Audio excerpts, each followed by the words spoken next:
یا ایھا الذین آمنو، اے میری باتیں ماننے والو، ایک اور کام کرو، اجتنبوا کثیرا من الظن ان بعض الظن اسم۔ اب قرآن کا ایک اگلا لا اور ایک اگلا ڈونٹ آ گیا کہ اے ایمان لانے والو، تم اجتناب کرو۔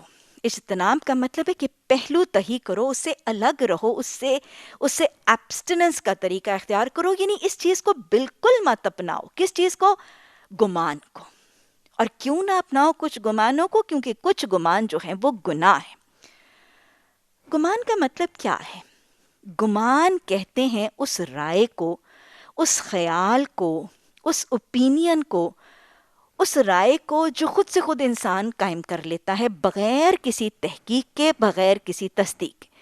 یعنی کوئی تحقیق نہیں کی، کوئی انویسٹیگیشن نہیں کی، کسی چیز کے بارے میں علم نہیں، اور خود سے خود بیٹھ کے ایک رائے قائم کر لی، یہ گمان ہے۔ گمان بنیادی طور پر دو قسم کے ہوتے ہیں، ایک حسن ظن یعنی اچھا گمان، اور ایک سوء ظن یعنی برا گمان۔ تو یہاں پہ کون سے گمان کو، کون سے ظن سے منع کیا گیا؟ سوء ظن یعنی کسی برائی یا کسی کے غلط کام کے حوالے سے بدگمانی کرنا، اس کو منع کیا گیا ہے۔ یاد رکھیے گا، یہ جو بدگمانی اور سوء ظن ہے، یہ بھی محبتوں میں بگاڑ ڈالنے، تعلقات میں شگاف اور دراڑیں ڈالنے کا ذریعہ بنتا ہے، اور آپس کی محبتیں ختم کرنے اور مٹانے کا، اور بلکہ بغض اور کینے داخل کرنے کا وسیلہ بن جاتا ہے۔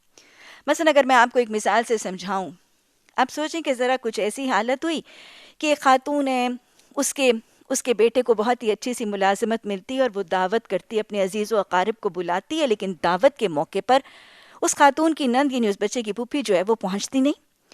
اب عین ممکن ہے کہ یہ دعوت دینے والی والدہ جب دیکھتی ہے کہ اس کی وہ نند اس محفل میں حاضر نہیں ہوئی بلائے جانے کے باوجود، تو بغیر تحقیق کے یہ اپنے دل میں 100 قسم کی بدگمانیاں قائم کر سکتی ہے۔ مثلا وہ یہ سوچ سکتی ہے، اور بلکہ یہ کہہ بھی سکتی ہے کہ دیکھا، میں جب اس کو دعوت دینے گئی تھی تبھی وہ میرے بیٹے کی اس ترقی پر جل بن کر راکھ ہو گئی تھی۔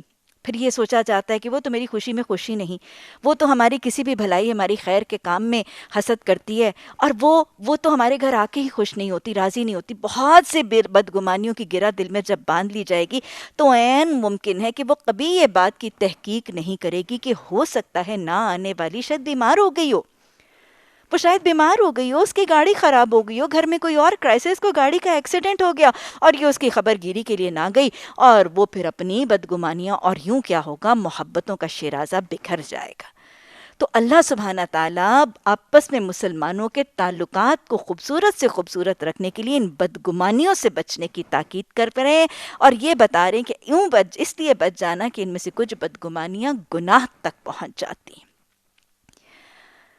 صحابہ اکرام کو تو جب کچھ احکامات بتائے جاتے تھے تو ان کا رویہ بہت ری ایکٹیو ہوتا تھا، بہت رسپانسو ہوتا تھا، اور وہ اپنی کریکشن فوراً ساتھ کرتے تھے۔ ایک واقعہ آتا ہے ایک نبی صلی اللہ علیہ وسلم کے صحابی کا کہ آپ مسجد نبوی میں ایک دن کچھ صحابہ اکرام کی میت میں تشریف فرما تھے کہ آپ نے اپنے بات کے سلسلے میں آپ نے ایک دم سے یہ فرمایا کہ اب دیکھنا، وہ شخص جو دروازے سے داخل ہوگا وہ شخص جنتی ہے۔ صحابہ اکرام کہتے ہیں کہ ہم نگاہیں دروازے کی طرف منتقل کر کے منتظر تھے کہ اب کون شخص دروازے سے داخل ہوتا ہے، کہ کچھ ہی دیر کے بعد حضرت عبداللہ دروازے سے اس انداز میں داخل ہوئے کہ وضو کا پانی ان کے وضو کے اعضاء سے ٹپک رہا تھا، اور وہ آ کے محفل میں بیٹھ گئے۔ صحابہ اکرام کے دلوں میں رشک کی کیفیت، اور پھر اس پر راوی کہتے ہیں کہ اگلے دن پھر یہی معاملہ پھر سے رونما ہوا، آپ نے پھر یہی فرمایا کہ اب جو شخص دروازے سے داخل ہوگا وہ جنتی ہے۔ حضرت عبداللہ بن عمر اگلے دن پھر اسی کیفیت میں، گویا وضو کا پانی وضو کے اعضاء سے ٹپک رہا ہے، اور آ کے محفل میں بیٹھ گئے۔ اب صحابہ اکرام کے رشک کی کیفیت بڑھ گئی۔ تیسرے دن پھر راوی کہتے ہیں وہی روداد پھر رونما ہوئی، اور حضرت عبداللہ بن عمر ہی وہ خوش نصیب تھے جو اس دفعہ پھر دروازے میں سے داخل ہوئے، اور یہ خوشخبری نبی صلی اللہ علیہ وسلم کی زبان مبارک سے ایک نہیں، 2 دن نہیں، 3 دن لگاتار جب ان کو نصیب ہوئی تو صحابہ اکرام کے رشک کی حد نہ رہی۔ ایک صحابی کے رشک کی کیفیت تو یہ کہ کہتے ہیں کہ میں تو جب محفل برخاست ہوئی تو ان کے پیچھے پیچھے ان کے گھر تک چلا گیا. انہوں نے مجھے اپنے گھر میں مہمان بنایا. میں کچھ دیر قیام کرنے کے لیے نیت سے اس لیے گیا تھا کہ وہاں رہوں, وہاں میں دیکھوں اور میں یہ دیکھوں کہ اور پھر اپنا بھی محاسبہ اور کمپیریزن کروں کہ یہ کون سی ان کی عبادات کا, ان کے اخلاق, ان کے معاملات, ان کے صبح و شام میں کون سا ایسا رویہ ہے جو میرے صبح و شام میں نہیں تھا کہ میں اپنی اصلاح کر لوں اور اپنے آپ کو بہتر سے بہتر بنا لوں. کہتے ہیں 3 دن تو میں نے ان کے گھر میں قیام کیا, کیونکہ مہمان کا حق 3 دن تک ہے نا. تو کہتے ہیں کہ تیسرے دن حضرت عبداللہ میرے پاس آئے اور مجھے میرے آنے کی وجہ دریافت کی.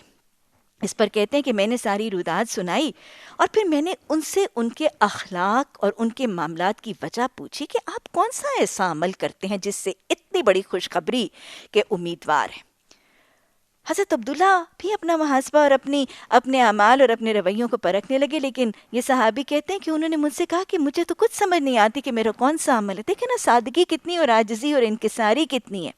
ہم تو چھوٹی سی نیکی کرتے ہیں تو اس کو اتنا بڑھاتے ہیں, پھلاتے ہیں اور پتہ نہیں کتنی بدگمانیوں میں اور کتنی زیادہ امید لگا کے بیٹھ جاتے ہیں. یہ اتنے نیکوکار ہونے کے باوجود کہتے ہیں کہ میں تو اپنا کوئی ایسا عمل نہیں پاتا. بہرحال یہ آنے والے مہمان جب اجازت لے کر رخصت ہونے لگے تو کہتے ہیں کہ میں دہلیز تک ہی پہنچا تو پیچھے سے مجھے حضرت عبداللہ نے پکارا اور کہا کہ میرے بھائی, میرا ایک عمل ہے جو میں مدامت کے ساتھ یعنی ہمیشگی کے ساتھ بڑی پرسیورنس اور ریگولیرٹی کے ساتھ کرتا ہوں, اور وہ میرا عمل کیا ہے کہ میں روز رات کو سوتے وقت اپنے دل کا بڑا سخت محاسبہ کرتا ہوں, یعنی اپنے دل کی حالت کو پرکھتا ہوں. کس حوالے سے؟ اس حوالے سے کہ کہیں میرے دل میں کسی اپنے مسلمان مومن بھائی کے لیے کوئی کینہ, کوئی کھوٹ, کوئی کھپٹ اور ناراضگی اور خفگی کے جذبات تو نہیں. تو یہ ہے وہ محاسبہ جس نے 1 نہیں 2 نہیں 3 دن نبی صلی اللہ علیہ وسلم کی زبان مبارک سے مسجد نبوی میں 3 دفعہ پے در پے لگاتار جنت کی خوشخبری کا ذریعہ بنا دیا. اللہ سبحانہ تعالیٰ ہمیں بھی اپنے دلوں کا محاسبہ کر کے اپنے دلوں کو ان بدگمانیوں سے بچانے کی توفیق عطا فرمائے.